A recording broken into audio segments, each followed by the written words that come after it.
الله والله والله الله والله. بسم الله الرحمن الرحيم كلهم وعن داوديال دمانتين با halkan waa stuudiyaha Universal ee magaalada Muqdisho daawadayaal waxa halkan ka soconaya tartanka Quraanka Kariimka oo ay ku tartamayaan madrasooyin kala duwan oo ku yaala gobolkan Banaadir barnaamijka tartanka Quraanka Kariimka waxa taabagelinayay sanadkan shirkadda duulimaadyada ee Dala Airline.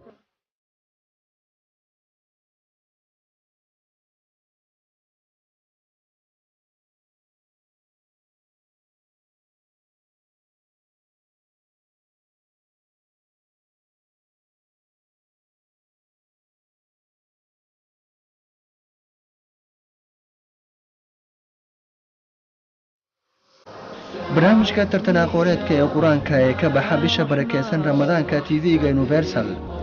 waxaa taabagelinaysa shirkadda Dala Airline oo ka mid ah shirkadaha ugu faca weyn dhanka duulimaadyada waxaana adeegyada ay ku qabanaysa ka mid ah duulimaadyada kala ah Dubai, Jeddah, Nairobi, Djibouti, Hargeysa, Garowe, Galgayo, Boosaaso. sidoo kale waxaa furan qabashada xajka iyo cumrada.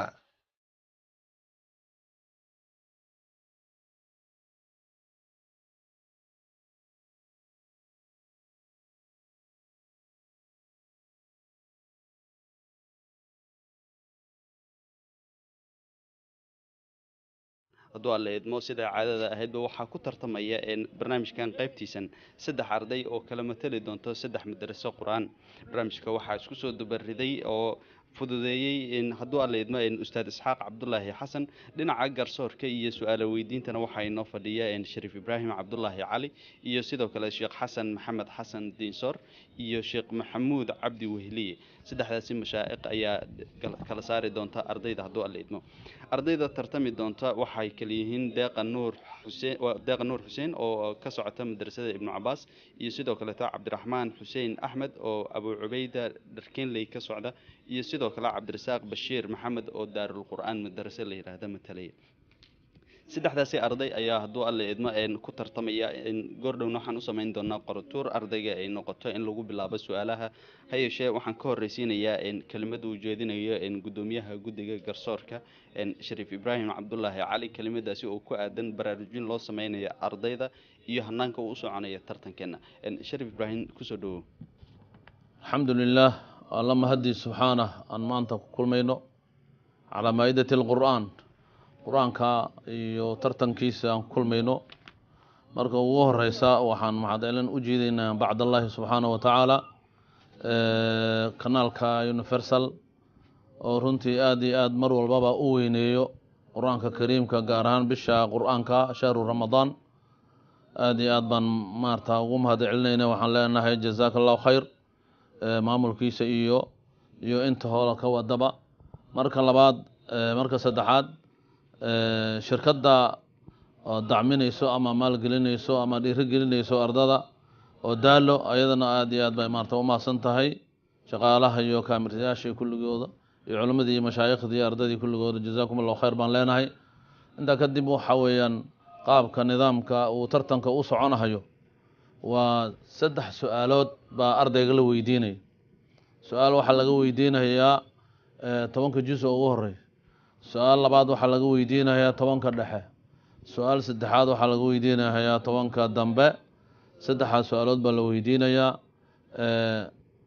qiimeynta ardayga la qiimeynayna waxaan ka qiimeynaynaa guddigu ka qiimeynayaa xagga xifdiga iyo xagga ahkaamu tajwiidka iyo xagga xusn adiisa qaabka uu u gudanayo ayaa laga qiimeynayaa marka ardada waxaan leenahay sadegan inay u akhriyaan baa la rabaa cabsidii waxa iska dhaafaan oo ay noqdaan dad geesiyaal oo kitaabka Ilaahay xambaarsan ay noqdaan ayaa laga rabaa aad baad u mahadsantihiin wabillahi tawfiiq wassalaamu calaykum waraxmatullahi wabarakaatuh aad buu mahadsan yahay ajri xasanad Allah ka siiyo Shariif Ibraahim Cabdullaahi Cali waa gudoomiyaha guddiga garsoorka ee barnaamijka tartankan Quraanka Kariimka markan waxaan u yeerayaa ardayda tartamaysa si ay qortuurka u qaataan waxaan u yeerayaa Cabdirasaaq Bashiir Maxamed oo Daarul Qur'aan ka socda Cabdirasaaq soo istaag halkan waxaad qaadanaysaa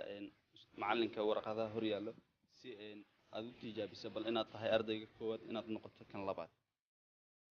macalinka u dhiib waa mahadsantahay fadhigaaga iigu noqo faalleehow waa ardayga saddexaad ardayga kale waxaa weeye cabdiraxmaan xuseen axmed oo abu cubayda dharkinley ka socda cabdiraxmaan adigana halkan imow si lamida warqada balqaado sidii ardayga ka horeeyay oo mahadsantahay halkaaga iigu noqo waa cabdiraxmaan xuseen axmed waa ardayga koowaad ee lagu bilaabaya ardayda la yiraahdo deeqa nuur xasan oo ka socota ibnu cabaas waxay noqonaysaa ardayda labaad deeqa halkaaga ii fadhi cabdiraxmaan waxaad noqotay ardayga lagu bilaabaya su'aalaha halkan dhinaciga soo fariiso si macallimiinta ay ku su'aalo weydiiyaan marka waxaan ku wareejinayaa dhinaca guddiga iyo su'aalo weydiinta hadduu alla idmo بسم الله الرحمن الرحيم اقرأ قوله تعالى بعد أعوذ بالله من الشيطان الرجيم واذكروا إذ جعلكم خلفاء من بعد عاد وبوأكم في الأرض أعوذ بالله من الشيطان الرجيم واذكروا إذ جعلكم خلفاء من بعد عاد وبوأكم في الأرض تتخذون من سهولها قصورا وتنحتون الجبال بيوتا فاذكروا آلاء الله ولا تعتوا في الأرض مفسدين قال الملأ الذين استكبروا من قومه للذين استضعفوا لمن آمن منهم أتعلمون أن صالحا مرسل من ربه قالوا إنما أرسل به مؤمنون قال الذين استكبروا إنا بالذي آمنتم به كافرون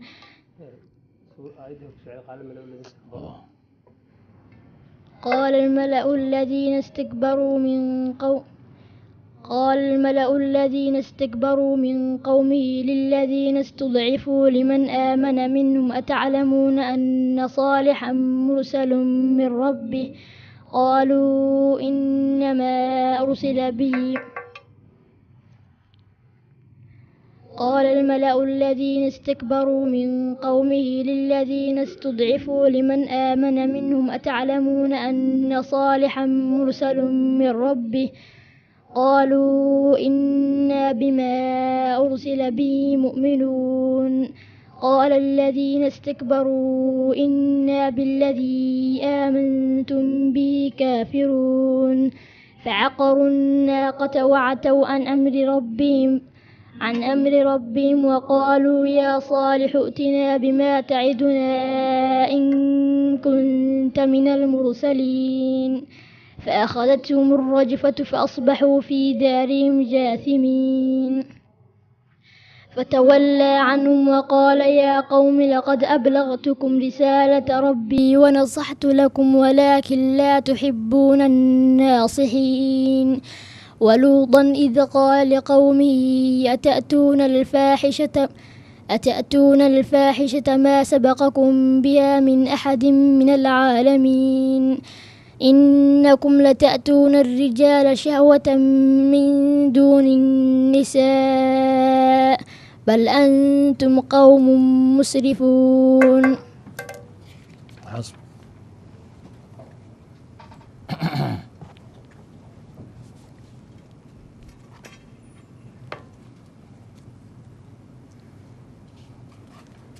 نعم.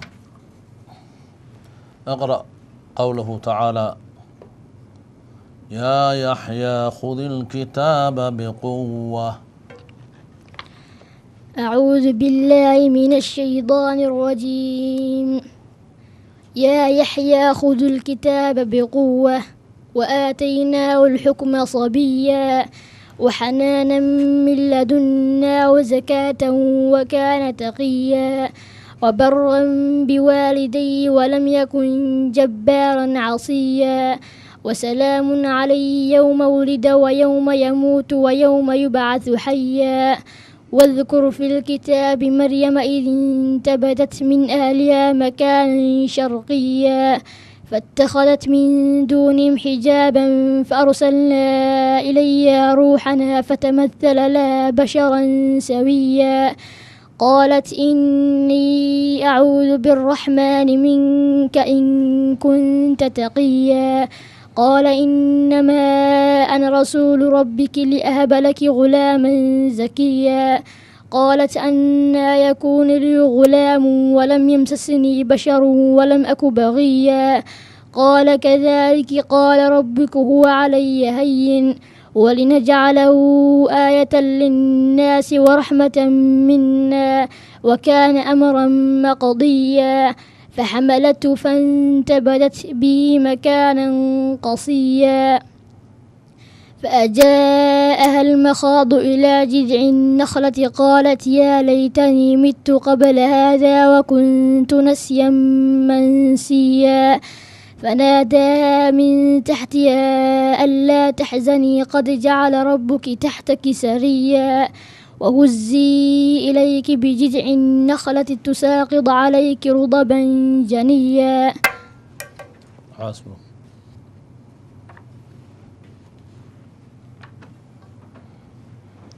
اقرأ أول سورة الجن. بسم الله الرحمن الرحيم. قل أوحي إلي أنه استمع نفر من الجن فقالوا إنا سمعنا قرآنا عجبا يهدي إلى الرشد فآمنا به ولن نشرك بربنا أحدا وأنه تعالى جد ربنا ما اتخذ صاحبة ولا ولدا وأنه كان يقول سفيهنا على الله شططا وأنا ظننا أن لن تقول الإنس والجن على الله كذبا وأنه كان رجال من الإنس يعودون برجال من الجن فزادوهم رهقا وأنهم ظنوا كما ظننتم أن لن يبعث الله أحدا وأنا لمسنا السماء فوجدناها ملئت حرسا شديدا وشهبا وأنا كنا نقعد منها مقاعد للسمع فمن يستمع الآن يجد له شهابا رصدا وأنا لا ندري أشر أريد بمن في الأرض أم أراد بهم ربهم رشدا وأنا منا الصالحون ومنا دون ذلك كنا طرائق قددا وأنا ظننا أن لن نعجز الله في الأرض ولن نعجزه هربا وأنا لما سمعنا الهدى آمنا به فمن يؤمن بربي فلا يخاف بخسا ولا رهقا. ardayda labaad ardayda la yiraahdo deeqa nuur xuseen xasan deeqa فليتفضلي اقرأ قولك يا ابا ولو أنا كتبنا عليهم أن اقتلوا أنفسكم أو اخرجوا من دياركم. أعوذ بالله من الشيطان الرجيم. ولو أنا كتبنا عليهم أن اقتلوا أنفسكم أو يخرجوا من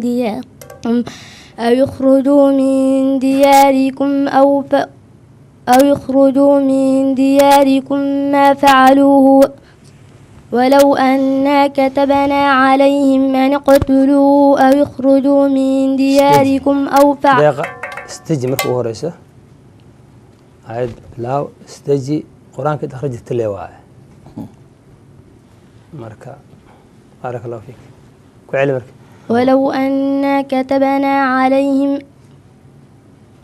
ولو أنا كتبنا عليهم أن اقتلوا أنفسكم أو اخرجوا من دياركم ولو أنا كتبنا عليهم أن اقتلوا أنفسكم أو اخرجوا من دياركم ما فعلوه إلا قليل منهم ولو أنهم فعلوا ما يوعظون به لكان خيرا لهم ما شد تثبيتا ولو أنا كتبنا عليهم أن اقتلوا أنفسكم أو يخرجوا من دياركم ما فعلوه إلا قليل منهم ولو أنهم فعلوا ما يوعظون به لكان خيرا لهم ما شد تثبيتا لكان خيرا لهم وأشد تثبيتا لكان خيرا لهم ما شد وأشد تثبيتا وإذا لآتيناهم من لدنا أجرا عظيما ولهديناهم صراطا مستقيما ومن يطع الله والرسول فأولئك مع الذين أنعم الله عليهم من النبيين والصديقين والشهداء والصالحين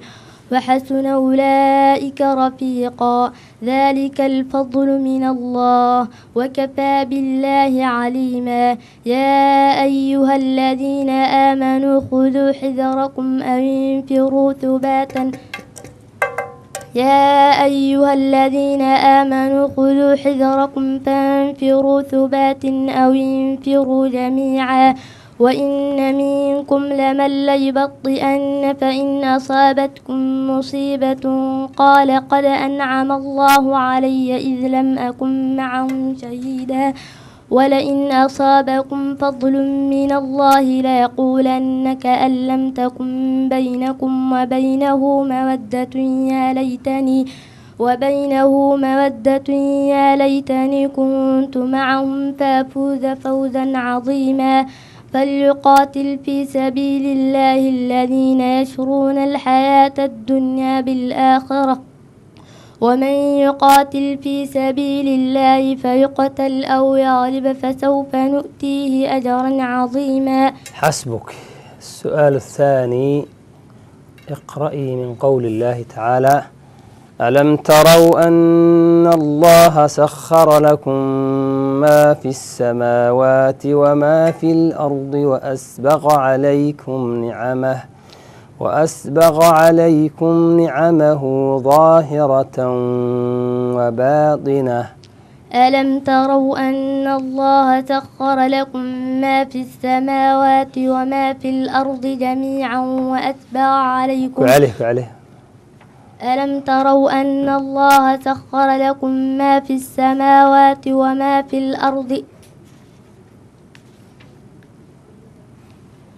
في الأرض وأسبغ عليكم نعمه ظاهرة وباطنة ومن الناس من يجادل في الله بغير علم ولا هدى ولا كتاب منير وإذا قيل لهم اتبعوا ما أنزل الله قالوا بل نتبع ما وجدنا عليه آباءنا أولو كان الشيطان يدعوهم إلى عذاب السعير ومن يسلم وجهه إلى الله وهو محسن فقد استمسك بالعروة الوثقى وإلى الله عاقبة الأمور ومن كفر فلا يحزنك كفره إلينا مرجعهم فننبئهم بما عملوا إن الله عليم بذات الصدور نمتعهم قليلا ثم نضطرهم إلى عذاب غليظ ولئن سألتهم من خلق السماوات والأرض ليقولن الله قل الحمد لله بل أكثرهم لا يعلمون لله ما في السماوات والأرض إن الله هو الغني الحميد ولو أن ما في الأرض من شجرة أقلام والبحر يمده من بعده 7 أبحر ما نفدت ما نفدت كلمات الله إن الله عزيز حكيم ما خلقكم ولا بعثكم إلا كنفس واحدة إن الله سميع بصير. حسبك. السؤال الثالث، اقرأي من قول الله سبحانه وتعالى: والذين آمنوا بالله ورسله أولئك هم الصديقون. والذين آمنوا بالله ورسله أولئك هم الصديقون والشهداء عند ربهم لهم أجرهم عند ربهم والذين آمنوا بالله ورسله أولئك هم الصديقون والشهداء عند ربهم لهم أجرهم ونورهم والذين كفروا وكذبوا بآياتنا أولئك أصحاب الجحيم. اعلموا أنما الحياة الدنيا لعب ولهو وزينة وتفاخر بينكم وتكاثر في الأموال والأولاد كمثل غيث أعجب الكفار نباته ثم يهيج فتراه مصفرا ثم يكون حطاما وفي الآخرة عذاب شديد ومغفرة من الله ورضوان وما الحياة الدنيا إلا متاع الغرور. سابقوا إلى مغفرة من ربكم وجنة عرضها السماوات سابقوا إلى مغفرة من ربكم وجنة عرضها كعرض السماء والأرض أعدت للذين آمنوا بالله ورسله ذلك فضل الله يؤتيه من يشاء والله ذو الفضل العظيم. ما أصاب من مصيبة في الأرض ولا في أنفسكم إلا في كتاب من قبل أن نبرأها إن ذلك على الله يسير لكي لا تأسوا على ما فاتكم ولا تفرحوا بما آتاكم والله لا يحب كل مختال فخور. الذين يبخلون ويأمرون الناس بالبخل ومن يتول فإن الله هو الغني الحميد. حسبك.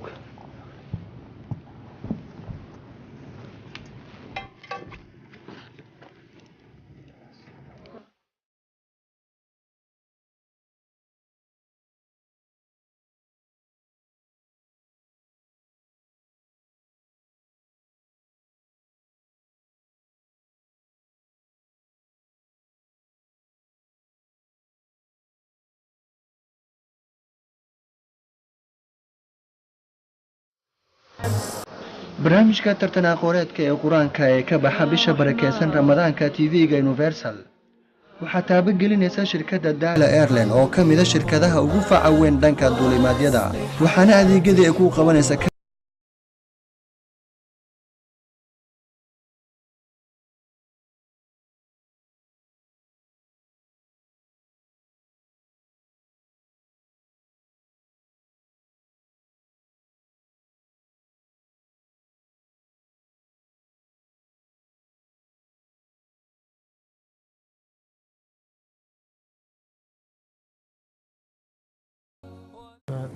haatan waxaa u yeeraynaa ardayga u dambeeya waa cabdirasaaq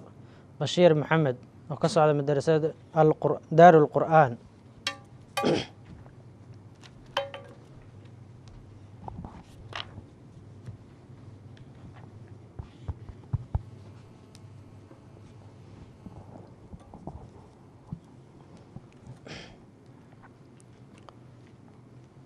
أقرأ قولك يا أبا بعد أعوذ بالله من الشيطان الرجيم.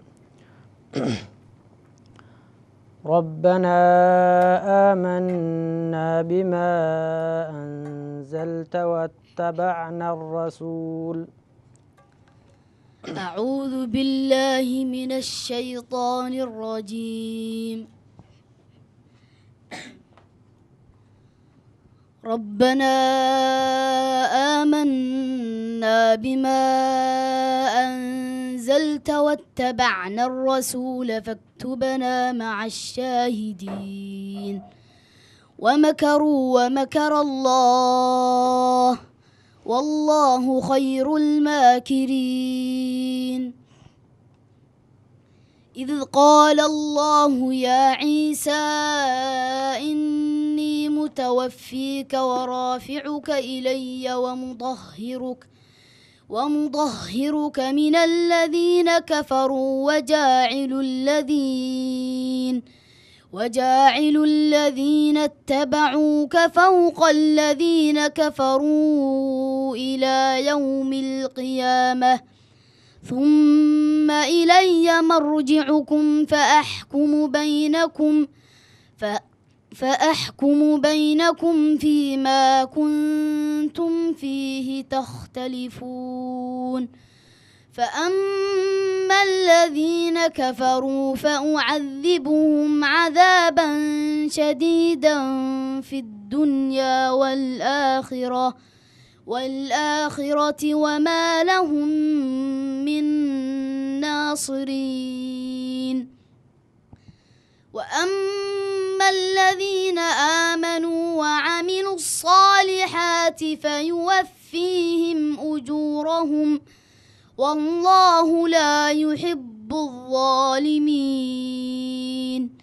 ذلك نتلوه عليك من الآيات والذكر الحكيم. إن مثل عيسى عند الله كمثل آدم خلقه من تراب ثم قال له كن فيكون. الحق من ربك فلا تكن من الممترين. فمن حاجك فيه من بعد ما جاءك من العلم فقل تعالوا ندع أبناءنا وأبناءكم ونساءنا ونساءكم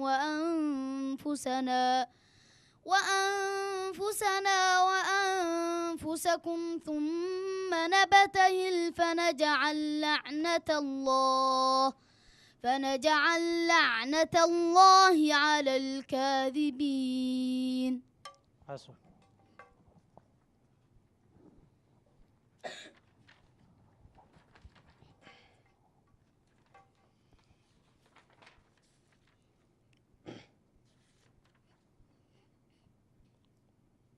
اقرأ قوله تعالى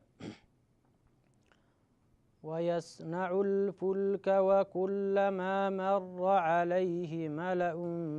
من قومه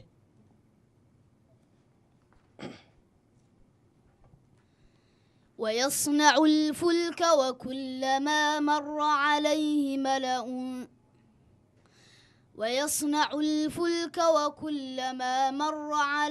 ملأ من قومه سخروا منه قال إن تسخروا منا فإنا نسخر منكم كما تسخرون. فسوف تعلمون من يأتيه عذاب يخزيه ويحل عليه عذاب مقيم. حتى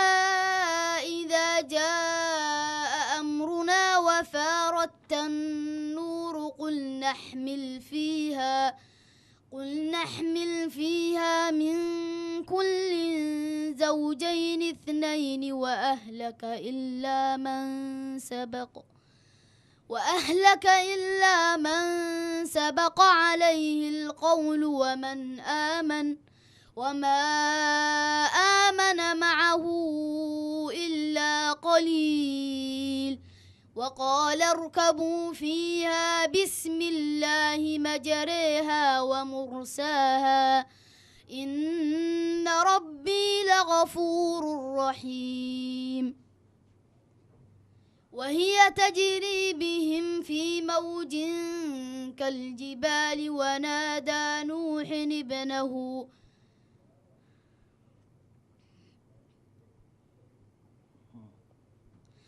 ونادى نوح ابنه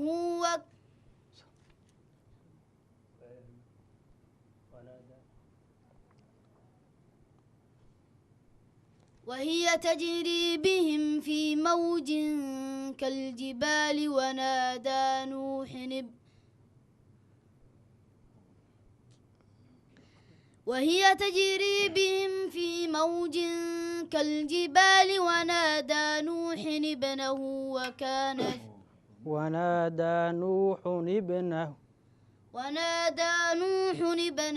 وكان في معزل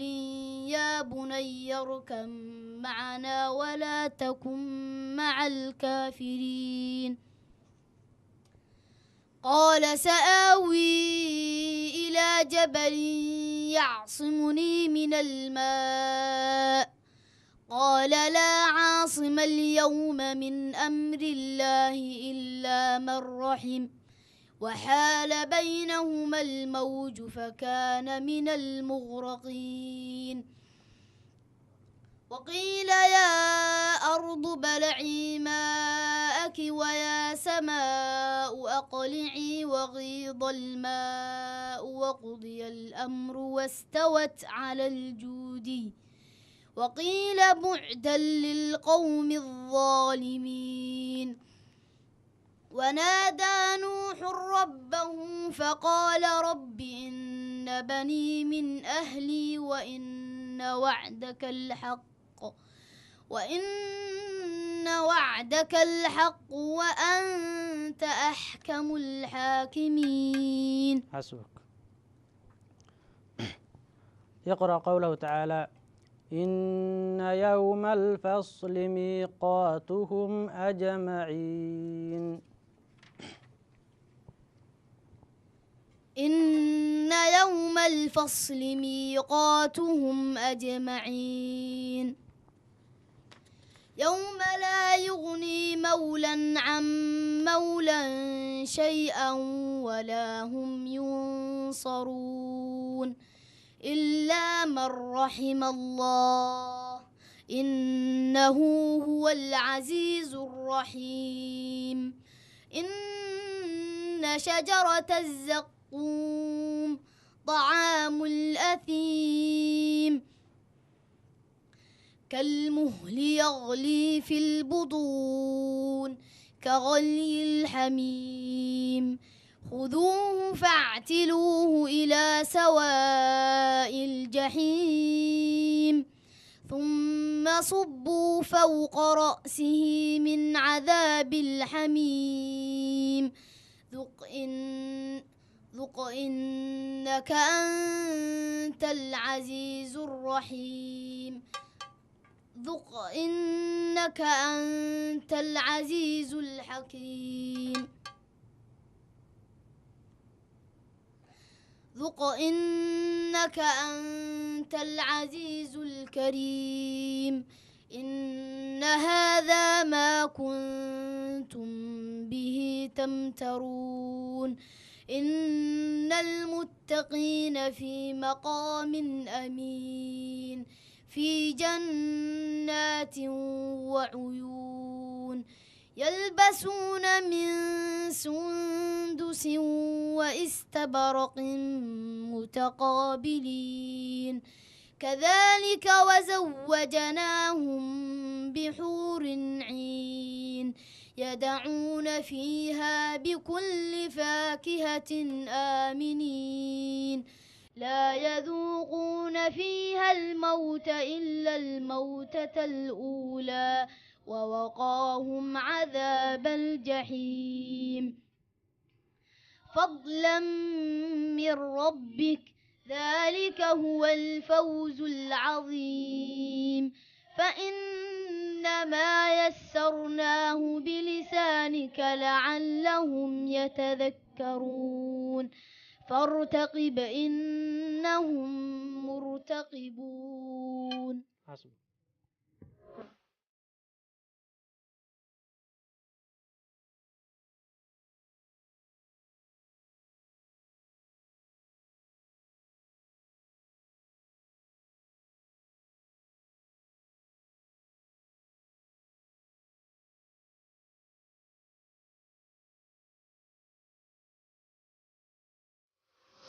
barnaamijka tartan aqooneedka ee qur-aanka ee ka baxa bisha barakeysan ramadaanka tv-ga universal waxaa taabagelinaysa shirkadda daala airline oo ka mida shirkadaha ugu faca weyn dhanka duulimaadyada waxaana adeegyadii ay ku qabanaysa ka mida duulimaadyada kale ah dubai jidda nairobi jabuuti hargeysa garowe gaalgacayo boosaaso sidoo kale waxaa furan qabashada xajka iyo cumrada